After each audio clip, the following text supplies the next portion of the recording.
Hey, yo, what's up? Let me see if I can get this out of my back a little bit. Hey, what's up? This right here is Gabriel. Yeah, it's very rare that I actually do two videos where I'm actually in front of the camera in one day in short time span. Anyway, I just had some thoughts that popped in my head and I wanted to share with you guys. Um, and yes, this is, Gabriel's Corner on the lesson. How's everybody doing? Like, share, subscribe. Um, And don't forget Outbox Connections. We're still here. Yeah, we do all your videos. Christmas is coming up. Thanksgiving is coming up. If you guys got some old videos or family things that you want enhanced, email us at nightangelLK. Nightangelk 69 at protomail.com. Um, what just popped in my head, and I was thought about this before. We all know about this journey and how it seemed like we're in a generated program. If you ever seen the movie Man of Steel, when they started out on Krypton, how all the kids, all the children were basically created artificial insemination, and they were pre-programmed on how what job they were going to have. General Zod was a tactical leader, a warrior. Jarrell was a scientist, and they were I guess you could say, pre-programmed to be that. And if you really watch that scene and pay attention to it, it's more than just the planet blowing up. It's, they want their son to have a choice, to make his own choices, not to be pre-programmed on what he wants or what the masses want. And so he's sent away, and General Zod follows him for the Codex, because the Codex harbors the whole generation of Kryptonians. Now, if you take that scene, that whole concept, and put it on in our lives today, if you'll see a huge mirror. A lot of us are in places where we're kind of being told or led or dictated or programmed to be a certain way. Um, like me personally, the small town I live in, everyone here thinks I should, cut grass or climb a tree, be in lawn service. A lot of working out stuff has been coming out lately, and I've been noticing, I'm then and mirroring it to that movie, how the society around us is trying to dictate to us to who and what we should be. And the more we step into our power or empowerment to control our own destiny, to be what we want to be, it's the same concept. We're kind of like Jor-El slash Superman in this story, and General Zod and let's just say the Elders of Krypton, not saying that they're wrong, because it is kind of like a good concept in a way, but you're taking away a person's individuality when you're predestining them for what they want to do, and you're not, we don't, as kids, our ideas run through our heads. One minute we want to be this, one minute we want to be that, until we get older, and sometimes some of us don't even really know, because we haven't found our niche in life.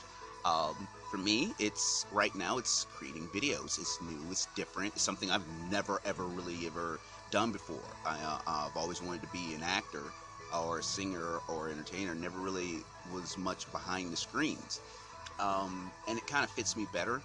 And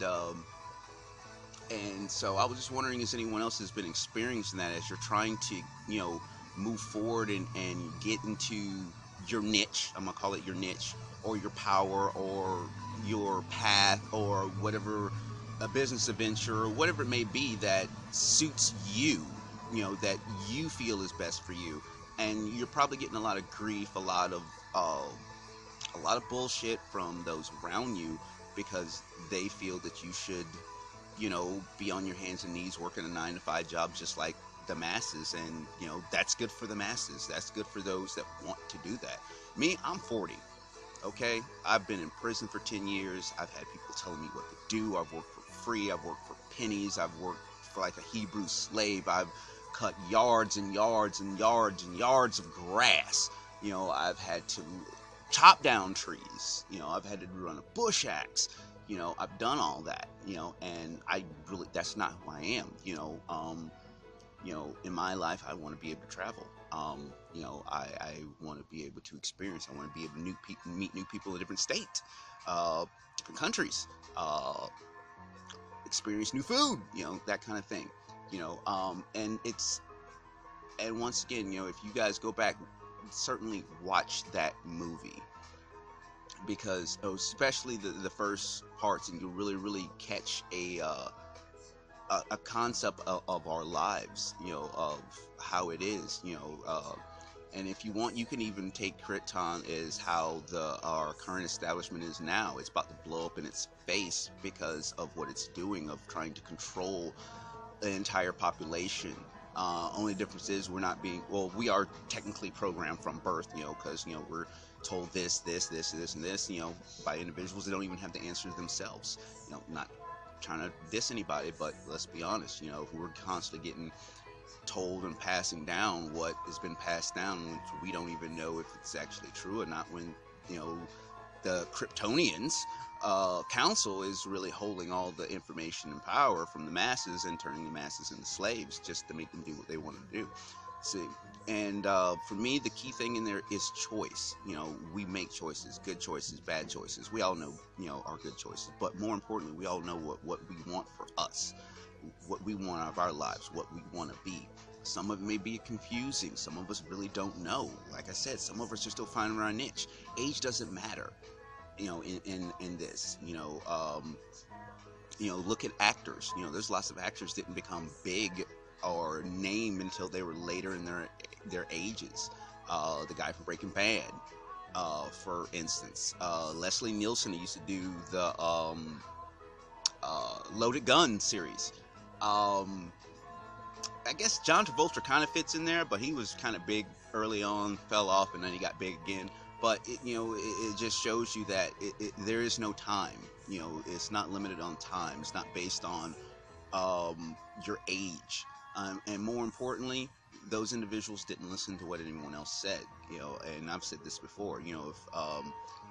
If creative thinkers or dreamers listen to what the masses said, we wouldn't have Microsoft, we wouldn't have Kindle Fire, we wouldn't have laptops, we wouldn't have cell phones, we wouldn't have Google, we wouldn't have Amazon, we wouldn't have Apple, we wouldn't have any of the amenities we have now if those individuals listened to everyone and said, oh, that's crazy. I'm pretty sure lots of people told Henry Ford he was crazy when he said, I want to build a car, fuck horse and buggy. They're like, what the fuck are you talking about? Horse and buggy's gonna be around for a while. You're just talking crazy. Guess what? Cars are around everywhere. Point proven. The Wright brothers, and they say, something, man, it'd be easier if man could fly. Oh, you're crazy, flying's for the birds. You can't fly. That's impossible. It can't be done. God has not wanted man to fly. Guess what? We're flying in planes. So, this right here is kind of like to tell you that just because someone older than you doesn't mean they know everything.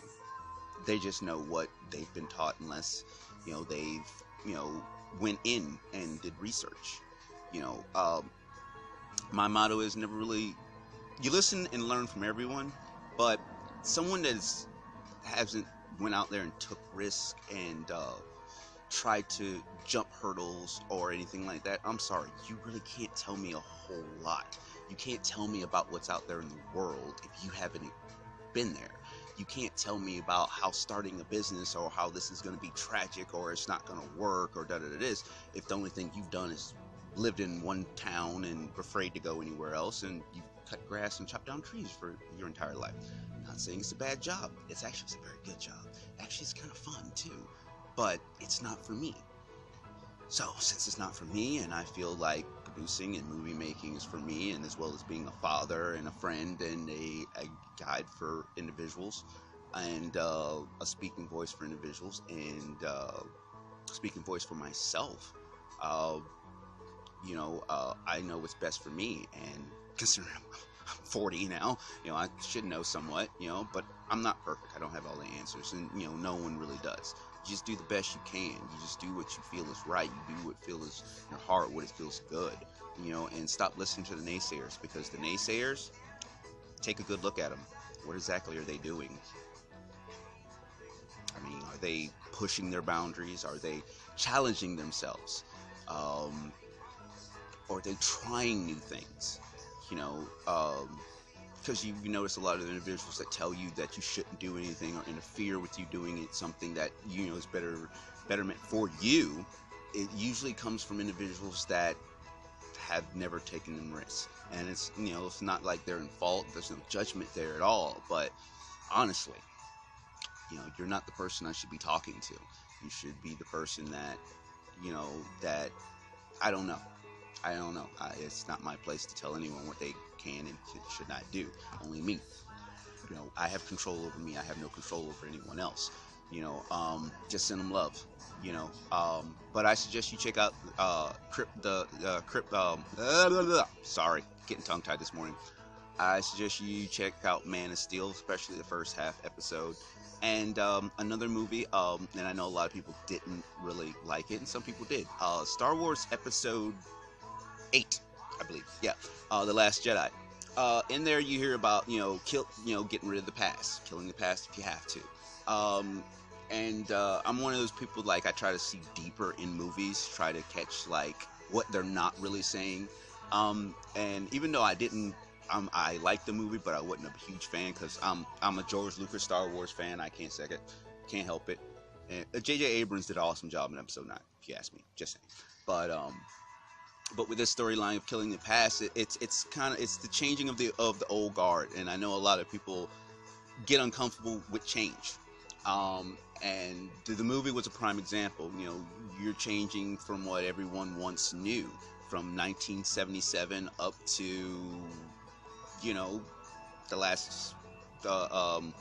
Force Awakens. Because a lot of characters died in there, but a lot of people, I feel a lot of people's mad at it, not just, and they weren't aware of it because of the huge change. Their favorite characters getting died off, and they're rolling into a new genre, a new area, a new diagram, a new reality, so to speak. With whole new experiences, new characters, and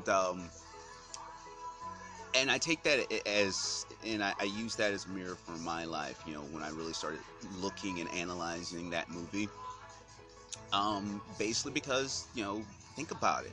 We're all moving into something new that hasn't been around, for eons or ever.